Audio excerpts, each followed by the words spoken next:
ओम शांति। आज के तारीख हलो 24 सेप्टेम्बर 2024।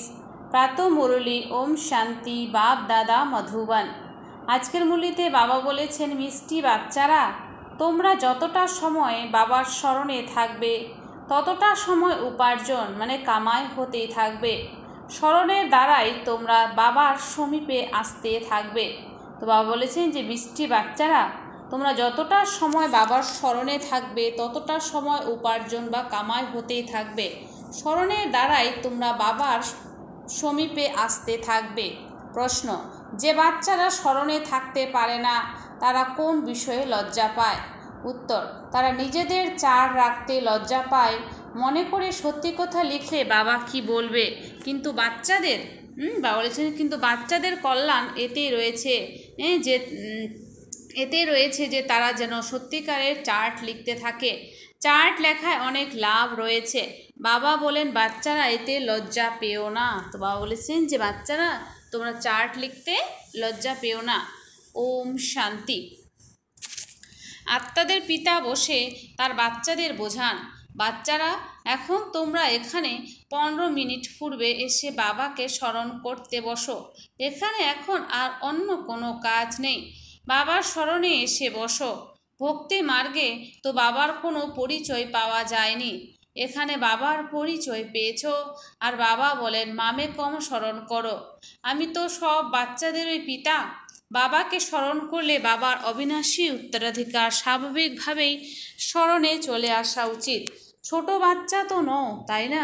যদিও লেখে যে আমরা 5 মাস বা 2 মাসের বাচ্চা, কিন্তু তোমাদের কর্ম ইন্দ্রিয় তো বড়।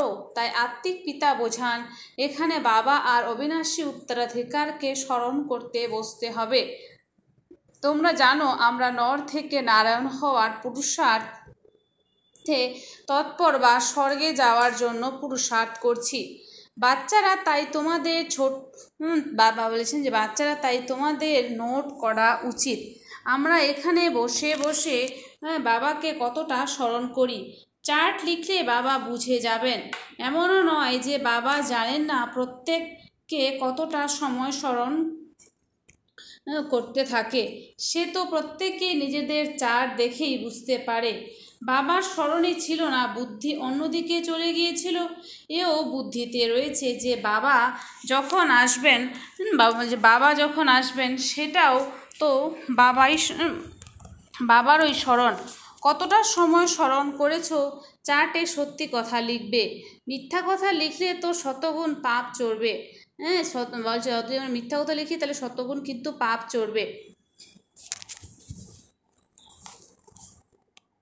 চড়বে, আরও ক্ষতি হয়ে যাবে।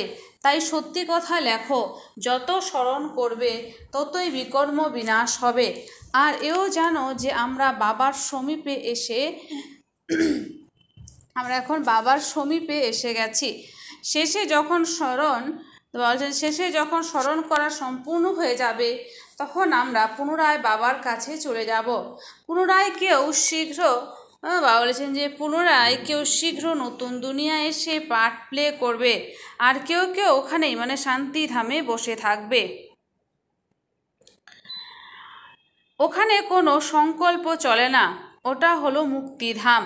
দুঃখ সুখের ঊর্ধ্বে সুখধামে যাওয়ার জন্য এখন তোমরা পুরুষার্থ করছো।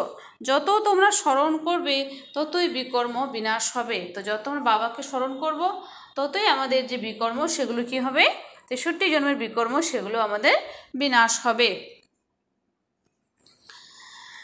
স্মরণের চার্ট রাখলে জ্ঞানের ধারণাও ভালো হবে। চার্ট রাখলে লাভই হয়। বাবা জানে যে স্মরণে না থাকার কারণে লিখতে লজ্জা পায়।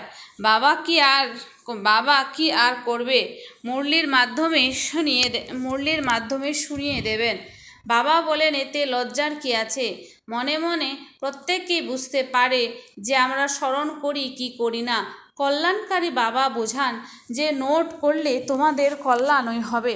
যতক্ষণ না বাবা ক্লাসে আসছেন সেই সময় তোমাদের স্মরণের চার্ট কেমন ছিল তফাৎটা তোমাদের দেখা উচিত। তো বাবা বলছেন আমাদের সেই তফাৎটা দেখা উচিত। প্রিয় জিনিসকে তো অনেক স্মরণ করা হয়।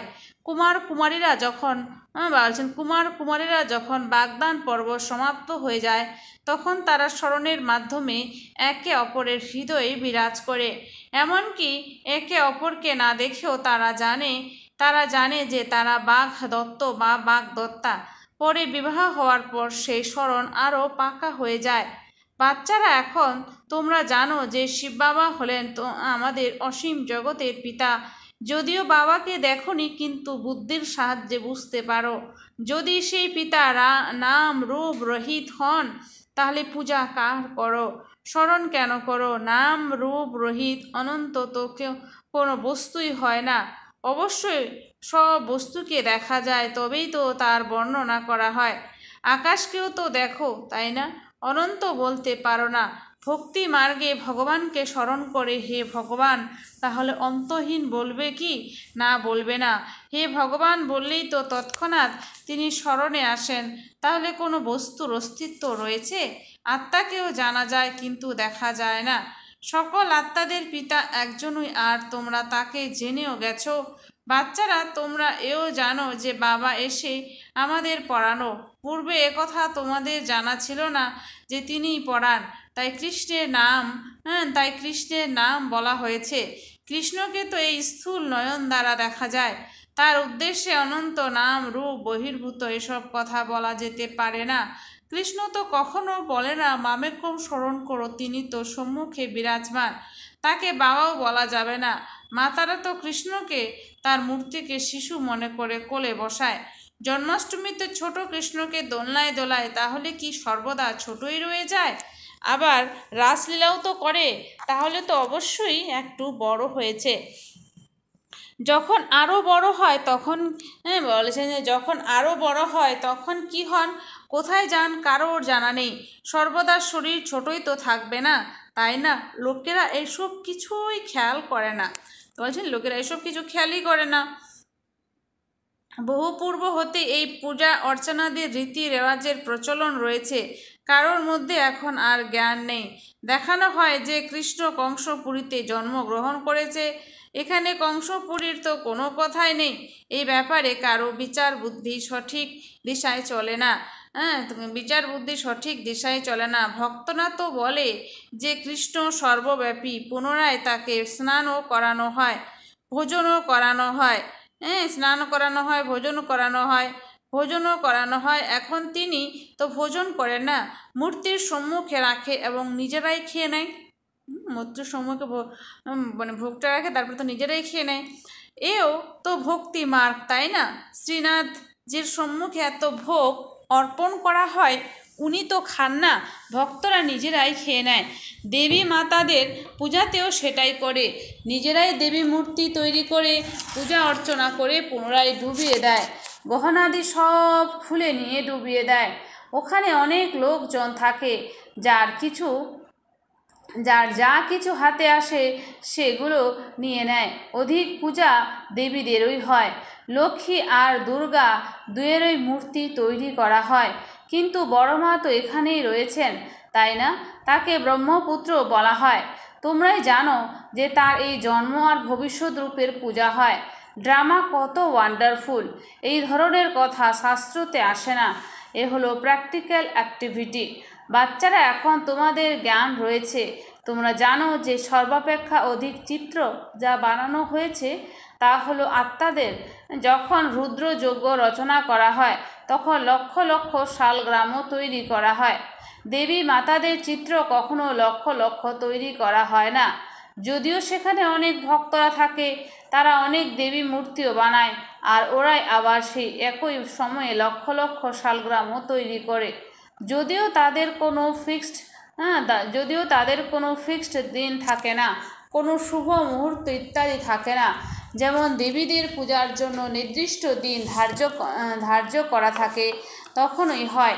বড় বড় ব্যবসায়ীরা যখন মনে করে যে যজ্ঞের জন্য রুদ্র বা শালগ্রাম তৈরি করবে, তখন তারা ব্রাহ্মণদের ডাকে। রুদ্র বলা হয় একমাত্র বাবাকেই, তার সঙ্গে আবার অনেক শালগ্রামও তৈরি করে। তারা বলে দেয় তারা বলে দেয় এতগুলো শালগ্রাম তৈরি করো। তাদের এর জন্য কোনো তিথি তারিখ নির্দিষ্ট করা থাকে না। এমনও নয় যে তারা শিব জয়ন্তীতেই রুদ্র পূজা করে থাকে না। অধিকাংশ ক্ষেত্রে বৃহস্পতিবারকে শুভ দিন হিসেবে ধার্য করা হয়।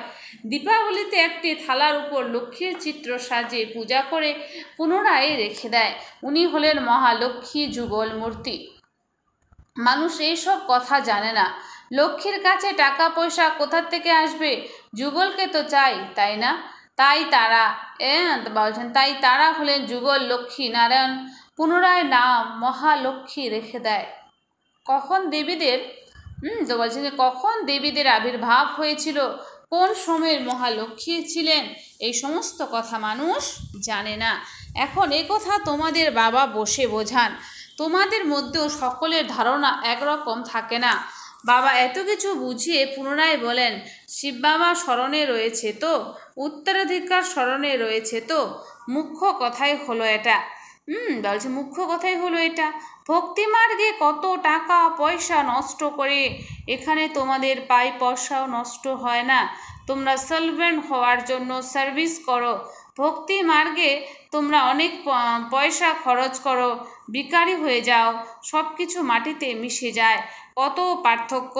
এই সময় যা কিছু করে তা ঈশ্বরের সেবায় শিব বাবাকে দেয়। শিব বাবা তো খান না, খাও তো তোমরা অর্থাৎ ব্রাহ্মণরা তো এর ট্রাস্টি।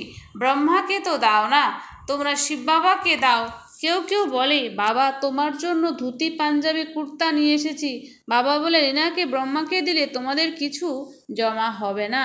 তো বাবা বলেন যে নাকি ব্রহ্মাকে দিলে তোমাদের কিছু জমা হবে না, জমা সেটাই হবে যা তোমরা শিব বাবাকে স্মরণ করে এনাকে দেবে। শিব বাবাকে স্মরণ করে এনাকে দেবে। তাছাড়া এটাও জানো যে ব্রাহ্মণরা শিব বাবার ভাণ্ডার থেকেই লালিত পালিত হয়। বাবাকে জিজ্ঞাসা করার প্রয়োজন নেই যে পাঠাবো কি, উনি তো নেবেন না।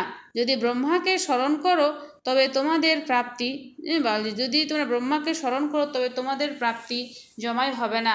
ব্রহ্মাকেও তো নিতে হবে শিব বাবার ভাণ্ডার খাজানা থেকে, তখন শিব বাবাই স্মরণে আসবে। তোমাদের জিনিস তিনি কেন গ্রহণ করবেন? বিকেদের দেওয়াও ভুল। বাবা তো বুঝিয়েছেন যে তোমরা কারোর কাছ থেকে নিয়ে যদি পরিধান করো তাহলে তার কথাই স্মরণে আসবে। যদি কোনো ছোট বা হালকা জিনিস হয় সেটা কোনো বড় ব্যাপার নয়। কোনো ভালো বা বড় জিনিস হলে তো আরোই মনে পড়বে অমুকে এটা দিয়েছে। তাদের জমা তো কিছুই হয় না। তো বলছেন যে তাদের জমা তো কিছুই হয় না, তাহলে তো ক্ষতি হলো, তাই না?